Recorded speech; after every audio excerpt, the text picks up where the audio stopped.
22 तक तब जब सरकार में थे तब तक ठीक था, तो बीजेपी कहती है कि ऐसा कोई सगा नहीं जिसको हमने ठगा नहीं। आपके लिए मैं आपको ये कह रहा हूं, जो वर्तमान परिवेश में हो रहा है कि आज देश के सभी बंदरगाह बेच दिए गए, एयरपोर्ट बेच दिया गया, एयर इंडिया बेच दिया गया, सभी रेलवे स्टेशन पूंजीपतियों को दे दिए गए, कई दर्जन ट्रेनें भी दे दी गई, LIC जैसी बड़ी संस्था दे दी गई। ये सारे सरकारी विभाग लाभ के थे, लाभ में चल रहे थे। तो जिन विभागों में सरकारी नौकरियों में आरक्षण मिलता या नौजवानों को सरकारी नौकरी मिलती, उनको हाथ धोना पड़ा, क्योंकि अब जब उद्योगपतियों के हवाले हो गए तो उनको, नौजवानों को न सरकारी नौकरी मिलेगी, न संविधान प्रदत्त आरक्षण मिलेगा।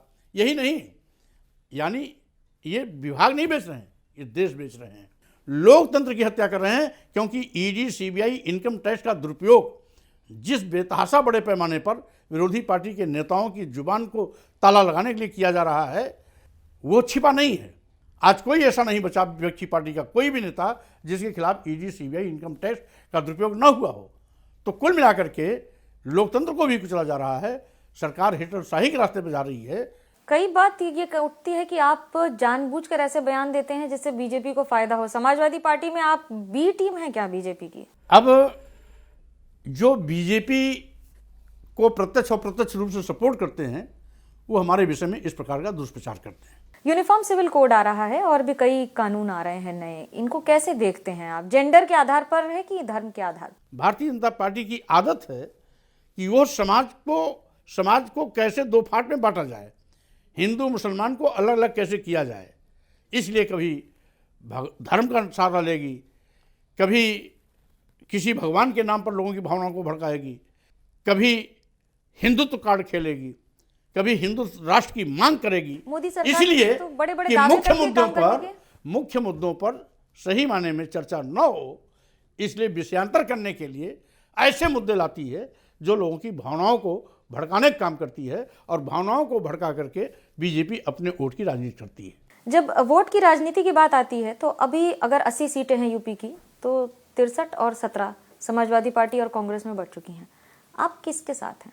कुल मिलाकर के इसमें इंडिया अलायंस जो बना हुआ है, ये देश की आवश्यकता है। देश को बचाना है तो भाजपा को हटाना पड़ेगा। कांग्रेस से टिकट मिल रही है कि समाजवादी पार्टी से? सिंबल तो चाहिए होगा ना आपको लड़ने के लिए। हमें टिकट बहुत मायने नहीं रखता है। जब उद्देश्य बड़ा होता है तो छोटे उद्देश्य से गौड़ हो जाते हैं। इसलिए इसमें माने टिकट नहीं रखता, माने रखता है कि इंडिया अलायंस मजबूत कैसे हो। हम उस दिशा में आगे बढ़ रहे हैं। आपकी बेटी बीजेपी से सांसद हैं, क्या एक पिता अपनी बेटी के लिए कैंपेन करने जाएंगे, प्रचार करने स्वाभाविक जाएंगे? रूप से अगर वो बीजेपी से लड़ेंगी तो स्वामी प्रसाद मौर्य तो कभी नहीं जाएंगे। उनके प्रचार में जाने कोई प्रश्न ही नहीं, क्योंकि बीजेपी है और राष्ट्रीय सोशलिस्ट समाज पार्टी आज से राष्ट्रीय सोशलिस्ट समाज पार्टी। तो मैं जब इंडिया अलायंस को मजबूत करने की दिशा में काम कर रहा हूँ तो प्रचार करने जाऊँगा भी तो इंडिया अलायंस की तरफ से जाऊँगा, न कि किसी और की तरफ से। बेटी के खिलाफ प्रचार करेंगे? बात होती है बेटी से? नहीं, अब बाप बेटी का रिश्ता तो ख़त्म नहीं होता, वो रिश्ता तो रहेगा। लेकिन हमने कहा जब विचारधारा पर मैं क्यों पार्टी छोड़ सकता हूँ, तो विचारधारा पर बेटा बेटी क्या चीज़ छोड़ देंगे?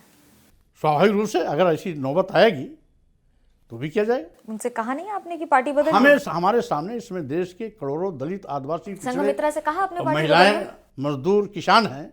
इसलिए जब हमारे पास करोड़ों की फौज है तो एक बेटी और एक बेटा का मतलब क्या होता है? देखिए, चैरिटी बिगिंस एट होम ना। वो कुछ भी हो, अब ये तो बच्चों को भी फैसला करना चाहिए कि अगर उनके पिता कोई निर्णय ले रहे हैं तो पिताजी के निर्णय के साथ रहना चाहिए। बच्चे नहीं कहते पिताजी ये फैसला ना लो?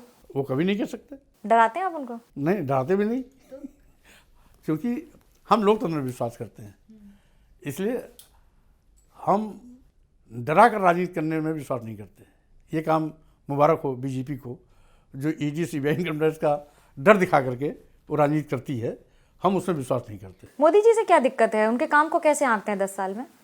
मैंने तो गिना दिया। बेरोजगारी है, किसान की समस्या है, महंगाई है, व्यापारियों का शोषण है, लोकतंत्र की हत्या हो रही है, और साथ ही साथ संविधान की धज्जियां उड़ाई जा रही है, आरक्षण खत्म किया जा रहा है, 2022 तक आरक्षण खत्म किया जा रहा है, देश बेचा जा रहा है।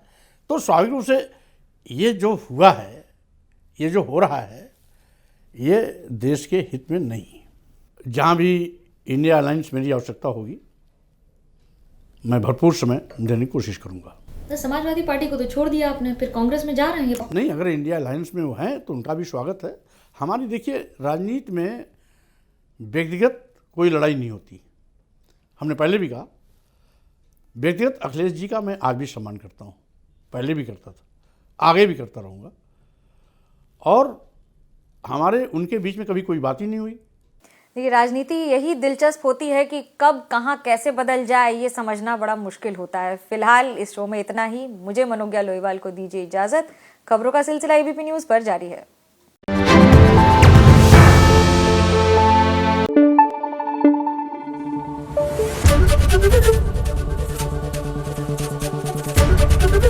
एबीपी न्यूज आपको रखे आगे।